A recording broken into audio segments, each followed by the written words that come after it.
আসসালামু আলাইকুম। Trading with Ashikul চ্যানেলে আপনাদের সবাইকে স্বাগতম জানাচ্ছি। এই ভিডিওটা শিক্ষামূলক উদ্দেশ্যে তৈরি। এটি কোনো বাই সেল সিগন্যাল নয় বা কোনো ডিসিশন নিয়ে নিবেন না কাইন্ডলি এই ভিডিও থেকে। আপনারা শেয়ার মার্কেটে জেনে বুঝে বিনিয়োগ করবেন, কারণ শেয়ার মার্কেটে বিনিয়োগ অত্যধিক ঝুঁকিপূর্ণ। আমাদের চ্যানেলে, হোয়াটসঅ্যাপ চ্যানেলে, ট্রেডিং উইথ আশিকুল হোয়াটসঅ্যাপ চ্যানেলে ট্রেড আওয়ারের 10টা 13-তে, সকাল 10টা 13-তে একটা নিউজ শেয়ার করা হয়েছিল। নিউজ না, মানে জাস্ট আমি আমার পোস্ট শেয়ার করেছি। এটার মূল প্রতিপাদ্য বিষয় হচ্ছে, মার্কেট সুবিধার মনে হচ্ছে না, লো পেইড আপ, জেড ক্যাটাগরি এগুলো ভালো থাকবে। ফান্ডামেন্টাল শেয়ারগুলো থেকে নতুন এন্ট্রি না নেওয়াই ভালো। আলটিমেটলি ফান্ডামেন্টাল শেয়ারে যখন এন্ট্রির সময় আসবে তখন ভালোভাবেই বোঝা যাবে। তো আলটিমেটলি এখানে বুঝতে পারতেছেন আপনারা যে ফান্ডামেন্টাল শেয়ারগুলো খুব ভালো করবে না রিসেন্ট টাইমে অ্যান্ড রিসেন্ট ফিউচারে। রিসেন্ট পাস্টেও ভালো করে নাই, রিসেন্ট ফিউচারে হয়তো ভালো করবে না। আমি রিসেন্ট বলতে 1 সপ্তাহের কথা বলতেছি। সো আপনাদের এখন হচ্ছে ওই লো পেইড আপ আর জেড ক্যাটাগরির মধ্যে থাকতে হবে, এবং মার্কেটে মানি ফ্লো অনেক কম। মার্কেটে হচ্ছে মানি বের হয়ে যাচ্ছে মার্কেট থেকে। একই সাথে স্মার্ট মানি মার্কেট থেকে যেই বেনিফিটটা নিছে তারা, সেটা হচ্ছে মানে পকেটে পুড়তেছে। ব্যাপারটা হচ্ছে এটা। দ্যাটস ওয়াই মার্কেটে দেখা যাবে যে সেক্টর রোটেশন ওইরকমভাবে হচ্ছে না। সো আপনারা একটা জিনিস খেয়াল করে দেখবেন, গত সপ্তাহে হয়তো সেক্টরাল মুভমেন্টের কোনো ভিডিও দেই নাই।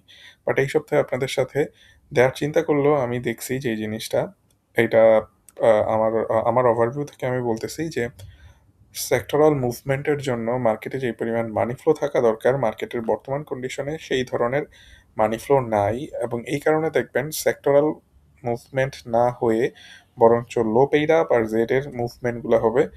এবং এইটা অনেকের অপছন্দ। যাদের অপছন্দ তারা আলটিমেটলি, আমার রিকমেন্ডেশন থাকবে, আপনারা নিজের মতো করে চিন্তা ভাবনা করে নেবেন। আমার রিকমেন্ডেশন যেটা থাকবে সেটা হচ্ছে, হয়তো সাইডওয়ে মার্কেটে এন্ট্রি না নেওয়াটাই ভালো আপনাদের জন্য।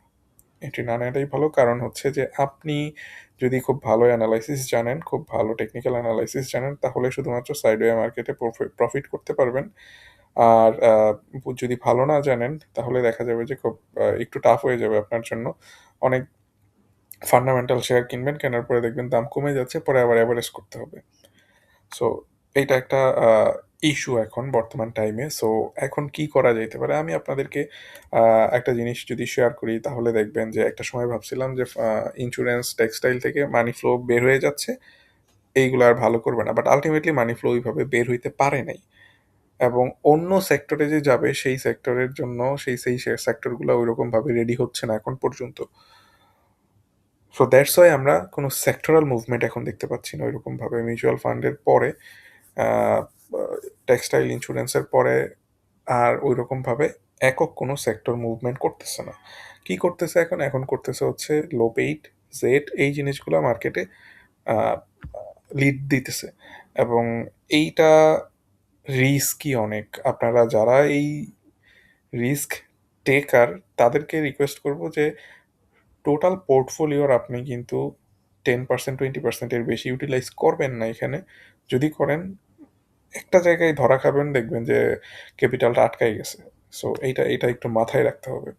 সো এখন আপনারা কি করতে পারেন? এখন আপনারা দেখতে পারেন যে আসলে কোন সেক্টরের কি অবস্থা, এবং সেই অবস্থার উপর বেস করে ওই সেক্টরের লো পেইড, জাঙ্ক, জেড যেগুলো আছে ওগুলা কিরকম করতে পারে।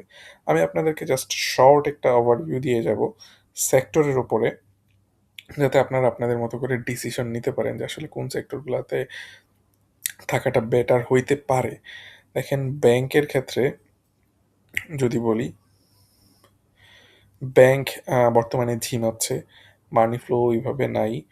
এবং ব্যাংকের মুভমেন্টটা আসবে তখনই যখন মার্কেটটা এই 5,970 ব্রেকআউট করে উপরের দিকে যাবে। এর আগ পর্যন্ত হয়তো ব্যাংক ওই রকমভাবে মুভমেন্ট দিবে না।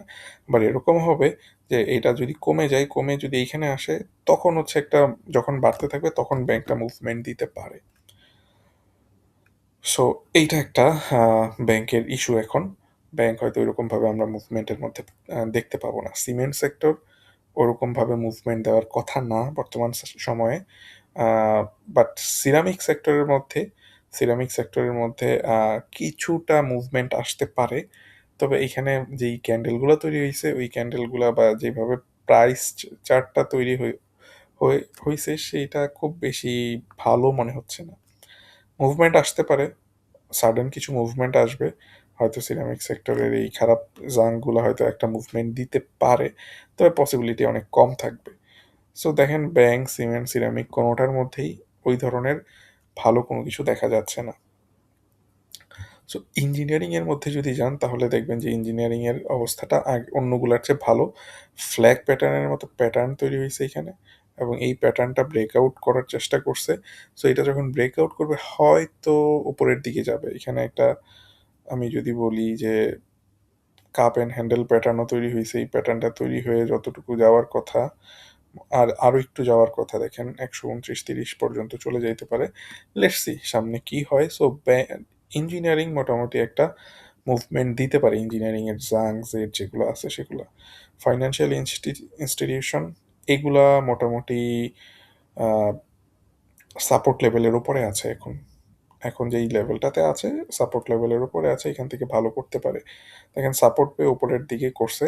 সো ফাইন্যান্স থেকেও একটা মুভমেন্ট আসবে। সো কেউ একজন কাইন্ডলি কমেন্ট সেকশনে লিখে রাখেন, আমি পিন করে রাখবো না, ইঞ্জিনিয়ারিং সেক্টর ফাইন্যান্স মুভমেন্টে আসতে পারে। তাও হচ্ছে যে সেক্টরাল মুভমেন্ট হবে না, এগুলো হচ্ছে জাং জেড যেগুলো আছে এই সেক্টরের, সেগুলো হয়তো কিছু কিছু বাড়তে পারে। সো এর সাথে আপনাদেরকে বলি যে এই টাইমটা তো অনেক ইম্পর্ট্যান্ট একটা সময়। সো আপনাদের এই টাইমে পোর্টফোলিওটা রিব্যালেন্সিং করা জরুরি।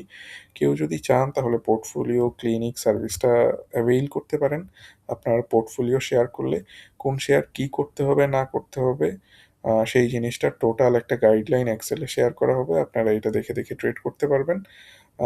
এইটা একবার শেয়ার করার পরে 1 মাস পরে আবার আপনাদের সাথে এইটা নিয়ে আলোচনা করা হবে। এটা মোটামুটি আপনারা খুব ভালোভাবে একটা গাইডলাইন পেয়ে যাবেন পোর্টফোলিওর উপরে। আচ্ছা, এইটা গেল। ফুড অ্যান্ড অ্যালাইড এর মধ্যে আমি তেমন কোনো কিছু দেখছি না, যদিও ফ্ল্যাগ প্যাটার্নের মতো প্যাটার্ন তৈরি হওয়ার চেষ্টা করছে এইখানে, কিন্তু আহ, খুব বেশি উপরে হয়তো যাওয়া সম্ভব না এটার, যেই জিনিসটা মনে হচ্ছে আর কি এখন। তবে তবে একটা মুভমেন্ট হয়তো দিবে, কিন্তু এগুলা রিস্কি হয়ে যাবে আপনাদের জন্য ফিগার আউট করা। ফুয়েল অ্যান্ড পাওয়ার নিয়ে অনেকটা আশাবাদী ছিলাম। এখন পর্যন্ত সেই সেক্টরটা ভালোভাবেই কাজ করছে। এখানে একটা পিনাট প্যাটার্নের মতো প্যাটার্ন তৈরি করতেছে, যেই প্যাটার্নটা যদি ব্রেকআউট করে উপরের দিকে যাওয়ার সম্ভাবনাটা আছে এখন পর্যন্ত। আহ, তবে যেই সব নিউজ চলতেছে আলটিমেটলি এই কারণে দেখা যায় যে পাওয়ার সেক্টর, ফুয়েল অ্যান্ড পাওয়ারের মধ্যে ওইরকম ইয়ে নাই। তবে ফুয়েল অ্যান্ড পাওয়ারে যেই বড় বড় কোম্পানিগুলো আছে যারা ডিভিডেন্ড দিচ্ছে বা দিবে, সেগুলোর কারণে ইনস্টিটিউট, স্মার্ট মানি, মিউচুয়াল ফান্ড তারা এই জিনিসগুলো কিনতেছে। দ্যাটস ওয়াই এই ধরনের মুভমেন্টগুলো আসতেছে। সো মুভমেন্টগুলো একটু ডিউ আছে আমার কাছে মনে হয়। এই মুভমেন্টগুলো আসবে, আসলে হয়তো আর একটু উপরের দিকে যেতে পারে। So engineering, finance, fuel and পাওয়ারের মধ্যে কিছুটা মুভমেন্ট থাকলেও থাকতে পারে, জেড বা খারাপ কোম্পানি যেগুলো আছে সেগুলোর মধ্যে। ইন্স্যুরেন্সটা অনেক এক্সটেন্ডেড হয়ে আছে, অনেক এইটা থেকে পায়তারা চলতেছে বের হওয়ার। যারা ঢুকছে তারা বের হওয়ার পায়তারা করতেছে, এবং এইটা পায়তারাটা করতেছে এরকম ভাবে বাড়ায় বাড়ায় আপনাদের কাছে ধরায় ধরায় নিচে নামায় ফেলবে, ব্যাপারটা এরকম হইতে পারে। সো দেখেন একসময় অনেক বলতেছিলাম ইন্স্যুরেন্স ভালো করবে ভালো করবে ভালো করবে, এখন আবার একটু নেগেটিভ সাইডে চলে আসলাম যে ইন্স্যুরেন্স তো ভালো করছে অনেক দিন, এখন হয়তো কিছুটা নিচে নামতে পারে। সো এইটা একটু সাবধানে থাকবেন। আইটি সেক্টরও অনেক ভালো করছে, আইটি সেক্টরের যেই প্যাটার্নটা তৈরি হচ্ছে সেই প্যাটার্নটাও বেশ ভালো। একটা প্যাটার্ন তৈরি হচ্ছে, একটা ফ্ল্যাগ প্যাটার্নের মতো প্যাটার্ন তৈরি হচ্ছে। এই প্যাটার্নটা যদি ব্রেকআউট করে, দেখার বিষয় যে এই ব্রেকআউটটা করার পরে উপরের দিকে যেতে পারে কিনা। সো আইটি সেক্টরেও একটা মুভমেন্ট আসতে পারে। আহ, অনেক সেক্টর আছে, বাট এর মধ্যে কি কি আসলো, ইঞ্জিনিয়ারিং, ফাইন্যান্স, ফুয়েল অ্যান্ড পাওয়ার, তারপর হচ্ছে আইটি সেক্টর, এই চারটা আসলো এখন পর্যন্ত। এই চারটার মধ্যে আবার দেখা যাবে যে সবচেয়ে ভালো যে জিনিসটা মনে হয়েছে সেটা হচ্ছে আইটি, এটা ভালো একটা মুভমেন্টের মধ্যে পড়বে আইটি সেক্টরটা। ইঞ্জিনিয়ারিং সেক্টরটা হয়তো একটা ভালো মুভমেন্টের মধ্যে পড়বে। আর এই ফাইন্যান্স আর ফুয়েল অ্যান্ড পাওয়ারে অল্প স্বল্প একটু মুভমেন্ট দেখতে পাবেন আপনারা। বাট লিড দেওয়ার মতো কোনো সেক্টর কিন্তু এখন পর্যন্ত আসে নাই, বা ইন্স্যুরেন্স থেকে ফুল টাকা বেরোয়ার পরে যেটাতে যায় সেটার উপর বেস করে কোন সেক্টর মুভমেন্ট করবে সেটা বোঝা যাবে, বাট এখন পর্যন্ত ওইরকম কোনো কিছু না। Jute, life insurance, nothing, miscellaneous sector এটার কোনো কিছু না।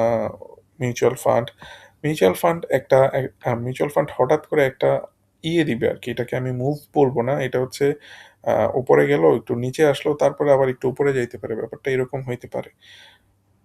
সো যাদের আছে হঠাৎ করে আগামী সপ্তাহে বা পরের সপ্তাহে দেখবেন যে একটু বাড়ছে, ঝাঁপাই পড়েন না। যদি বাইরে থাকে তাহলে এখান থেকে প্রফিট টেক করবেন। ধরেন আপনি আগে হয়তো 20% প্রফিটে ছিলেন, এখন চলে আসছে 10% প্রফিটে, এই 12-15% গেলে সেই প্রফিটটা টেক করে হয়তো বের হয়ে যাওয়াটা ভালো হবে। প্রফিটটা একটু বাড়বে, বাট আগের জায়গায় হয়তো যাবে না। সো এই জিনিসটা মাথায় রাখতে পারেন মিউচুয়াল ফান্ডের ক্ষেত্রে।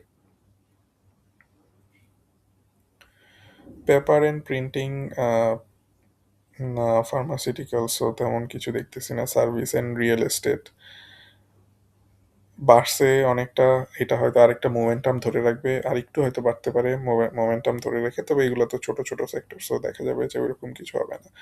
টানারিতে এখন আর যা বাড়ার ওই গত সপ্তাহের আগের সপ্তাহে বলছিলাম ওইটা মোটামুটি বাড়ছে, বাট এখন আর হয়তো এইখানে কিছু বাড়ার সম্ভাবনাটা নাই। টেলিকম তো নিচের দিকে পড়ে গেছে, এটা নিয়ে মার্কেট ভালো হইলে হয়তো এই বড় কোম্পানিগুলো বাড়বে, এর আগ পর্যন্ত হয়তো তেমন কোনো ইয়ে নাই। টেক্সটাইল সেক্টর দেখেন মানি ফ্লো বের হয়ে যাচ্ছে টেক্সটাইল সেক্টর থেকে, সো প্রফিটগুলো টেক করে ফেলা উচিত, প্রফিটগুলো বুক করে ফেলা উচিত এখন। এই জিনিসটা খুব কাজে দিবে আপনাদের পরবর্তীতে। ট্রাভেল অ্যান্ড লেজারে তেমন কোনো কিছু দেখতেছি না। সো আবার যদি একটু রিভিউ করি তাহলে দেখবেন ইঞ্জিনিয়ারিং সেক্টরটা ভালো করতে পারে, এবং আইটি সেক্টরের সম্ভাবনাটা এই সপ্তাহে সামনের সপ্তাহে ভালো থাকতে পারে। এর মাঝখানে ফাইন্যান্সিয়াল ইনস্টিটিউশন আর ফুয়েল অ্যান্ড পাওয়ার ভালো করবে। সো এই চারটা মোটামুটি খারাপ, মানে জেড বা লো পেইড যেগুলো আছে এই সেক্টরের, সেগুলা হয়তো এখান থেকে কিছু একটা করবে। আর সার্ভিস অ্যান্ড রিয়েল এস্টেটের মধ্যে দেখলাম যে এইটা মোমেন্টামের কারণে এই সেক্টরের কোম্পানিগুলো আরেকটু বাড়বে, আর একটু ভালো করার সম্ভাবনা আছে। তো এই সেক্টরের দেখবেন জেডটা সবচেয়ে বেশি বাইরে যাইতে পারে, কারণ যেহেতু মোমেন্টাম আছে, জেডগুলা টান দিলে বা লো পেইডগুলা টান দিলেই বেড়ে যাবে। সো এই কয়েকটা সেক্টর, সব না কিন্তু, হয়তো 5টার কথা বললাম, সো এই কয়েকটা সেক্টরে মুভমেন্ট থাকতে পারে। তবে পুরা ফুল সেক্টর ধরে মুভমেন্ট থাকবে না। এই সেক্টরের যেই জেড বা লোকে পেইড বা জাং যেই শেয়ারগুলো আছে সেগুলোতে এখন পর্যন্ত মুভমেন্ট থাকবে। আর মার্কেট নিয়ে যেই জিনিসটা ধারণা করতেছি সেই জিনিসটা যদি হয় তাহলে দেখা যাবে যে আপনারা ফান্ডামেন্টাল শেয়ার কেনার জন্য একটা সুযোগ পাবেন। সো এর আগ পর্যন্ত আপনাদেরকে উচিত হবে এই শেয়ারগুলো নিয়ে আহ, একটু সাবধানে থাকা, নতুন করে কোনো অ্যাভারেজ আপাতত না করা বা নতুন করে কোনো কিছু না কিনা। আপনারা যদি কেউ চান ট্রেডিং কোর্সে জয়েন করতে তাহলে জয়েন করতে পারেন। এই ট্রেডিং কোর্সটা বেশ ভালোভাবে ডেকোরেট করা হয়েছে। 13টা সেশনে প্রায় 25 ঘন্টার মতো ক্লাস আছে। এই এগুলা একেবারে টু দ্য পয়েন্টে A to Z সব কিছু নিয়ে আলোচনা করা হয়েছে এখানে। শুধু ইন্ডিকেটর না, চার্ট প্যাটার্ন না, শুধুমাত্র টেকনিক্যাল অ্যানালাইসিস না, ফান্ডামেন্টাল অ্যানালাইসিস, রিস্ক ম্যানেজমেন্ট, সব কিছু, সব যা যা আছে সব কিছু নিয়ে আলোচনা করা হয়েছে। আর যেগুলো আমাদের শেয়ার মার্কেটের জন্য জরুরি সেই জিনিসগুলোর উপর বেশি ফোকাস করা হয়েছে এখানে। সো এটা আপনার জন্য বেশ কাজে দিবে, আপনি চাইলে এই হোয়াটসঅ্যাপ নাম্বারে যোগাযোগ করতে পারেন আরও ডিটেইল জানার জন্য। সবাই ভালো থাকেন, দোয়া রাখবেন আমার জন্য। পরবর্তী ভিডিও আসবে হয়তো সামনেই। সবাই ভালো থাকেন, আল্লাহ হাফেজ।